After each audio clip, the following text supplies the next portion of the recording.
So of course I manipulated people. But now that I understood it, it meant I had to stop. I had to stop being dishonest and I had to stop manipulating people. In other words, I had to see this as info, not ammo. And that meant I was able to change them. I got to start being honest and I got to start communicating directly with people instead of lying. Hi, I'm Barb Nangle. I want to welcome you to my podcast, Fragmented to Whole Life Lessons from 12-Step Recovery, where I help people heal their emotional, psychological, and spiritual wounds and make deep, lasting changes in their lives. I'm the founder and CEO of Higher Power Coaching and Consulting, LLC, where I coach people on how to develop healthy boundaries. On this podcast, I share my experience, strength, and hope from recovery. I don't support or endorse any particular 12-step recovery fellowship, and I don't claim to speak for any particular 12-step fellowship. I also don't believe that 12-step recovery is the only way to recover. You might need additional help. My hope is that you'll find my words concretely helpful in improving your life, whether you're in recovery or not. This is episode 156, Info, Not Ammo. I cannot believe that I have never done a podcast on this topic, because this is one of the most important concepts that I learned early in recovery, and I talk about it all the time with my clients, and especially with newcomers in recovery. Here's what I mean when I say info, not ammo. When you learn something new about yourself, especially something negative, instead of using it as ammo, use it as info. In other words, it is not ammunition for you to beat yourself up. It is information for you to understand and integrate about yourself. It's info, not ammo. This is especially helpful to understand when you're doing the 4th step inventory. For those of you not in 12-step recovery, the 4th step is where we take a searching and fearless moral inventory. This is where we really learn about who we are and what we've been doing in our lives that's been creating the chaos and the drama and the dysfunction in our lives. For me, understanding this stuff was by far the greatest gift of recovery. When I learned what the fuck I was doing to screw up my life, to create chaos, and to exacerbate the chaos going on around me, that meant I got this incredible gift because I could stop doing that shit. But if you use that kind of information as ammunition to beat yourself up, rather than as information to learn about yourself, to really understand and then integrate so you can do something about it, then you're paralyzed. You might as well have not even learned it.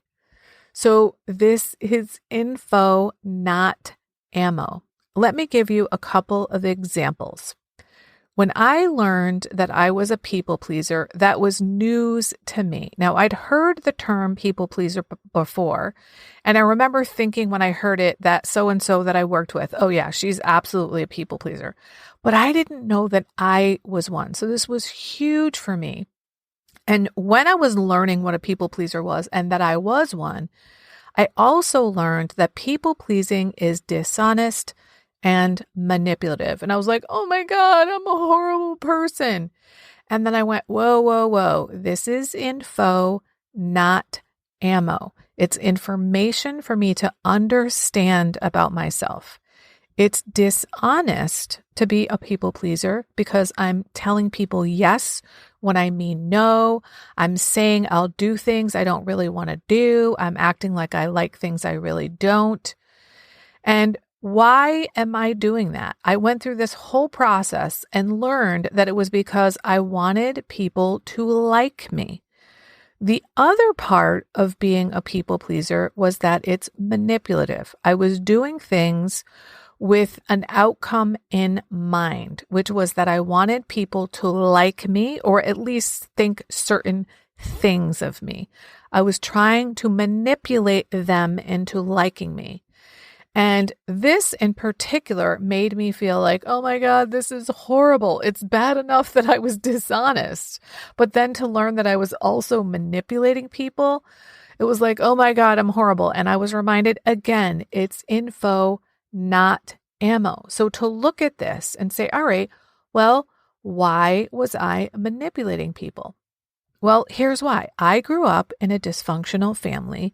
And if you know anything about dysfunctional families, the 3 rules are don't talk, don't trust, and don't feel. So it's really hard to get your needs met if you're not allowed to talk. You can't ask questions. You can't talk about your feelings. You can't talk about what's really going on.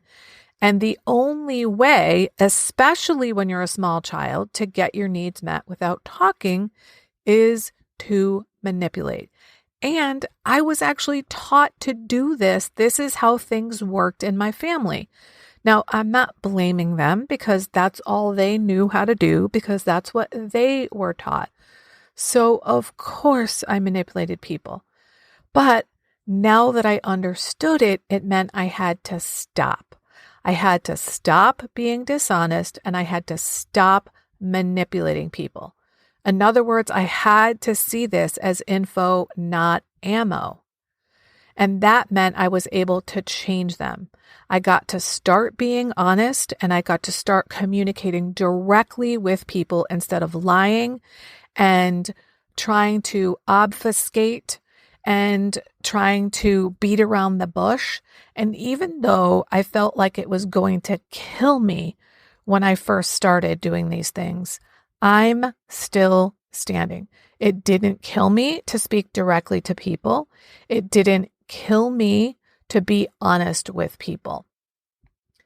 Now, I wanted things to come out my way. And the way to do that was to be honest with people and to be direct with people. So I got to say things like, that's not okay with me, or I rather you did that, or I'd rather not, or please don't do that. Now, again, when I first started doing it, I felt like it was going to kill me, but it didn't. And I got to this new life because I used this information, not ammunition, to beat myself up. If I didn't look at this stuff as info, not ammo, I would still be dishonest and manipulative. And on top of it, I would feel like even more of a piece of shit because I would know that I was doing those things. But because I used it as info, not ammo, I was able to change my behavior. And this concept can be a game changer for you too. So I urge you, dear listener, when you go forth and you learn something about yourself that you don't particularly like, use it as info, not ammo. This is the very first thing that I teach my private clients when I do boundaries coaching with them. Because when you're learning to change your behavior, whether it is you're learning how to have healthy boundaries or you're doing the 12 steps of recovery, you're going to learn some shit that you're not going to like. But again, it's info, not ammo. I was recently reminded by a friend that when I first started recovery, I didn't feel lovable.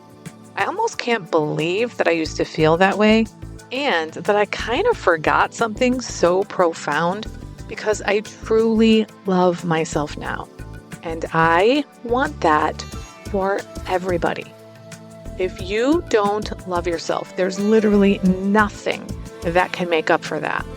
I created something exclusively for my private clients since many of them don't love themselves.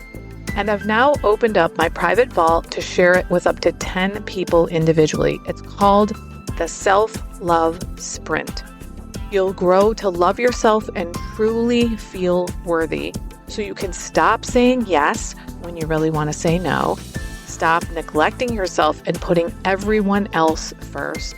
Stop saying all kinds of nasty shit to yourself That is not what people who love themselves and feel deserving do. You'll stop being afraid that others will think that you're selfish for taking time to care for yourself. This is also for you if you don't really know who you are because you've always been such a fucking chameleon. Go to higherpowercc.com/lovesprint. Remember, I'm only offering 10 of these, so don't wait. If you like this podcast, and I'm guessing you did or you wouldn't still be listening, then you're gonna love the other things I have to offer. If you'd love pre-release podcast scripts and episodes before anyone else gets them, or if you'd love access to content from my private vault that I developed exclusively for my private clients, which is like having a work session with me without me actually being there, go to patreon.com/higherpowercoaching. There are 3 tiers ranging from as low as $4 up to $24 a month. You'll also love my weekly newsletter, Friday Fragments, which has content very similar to the podcast. You can check it out at fridayfragments.news. That's fridayfragments.news. Please like and subscribe to my podcast on your favorite podcast outlet. I'd also love it if you'd leave a review, which you can do either in the show notes or on Apple Podcasts. It really helps other people find my podcast so they can get the benefits you've gotten from listening. If someone came to mind when you listened to this particular episode, please share it with them. And my favorite place to hang out on social media is Instagram. I'm at Higher Power Coaching. Please DM me there. I'd love to hear what you got from this episode. I run group and private coaching programs on building healthy boundaries. Whether you need help with boundaries in your personal, professional, or romantic life, I can help. Head on over to barbchat.net where you can hop onto my calendar for a free 30-minute Better Boundaries consultation. My ideal client is someone who is ripe for change. If that's you, I would love to work with you. My goal with all my work is to help you make lasting changes in your life like I've made deep, lasting changes in my life. Remember, it's never too late to recover. No one is beyond hope, and healing is possible. Thanks for listening.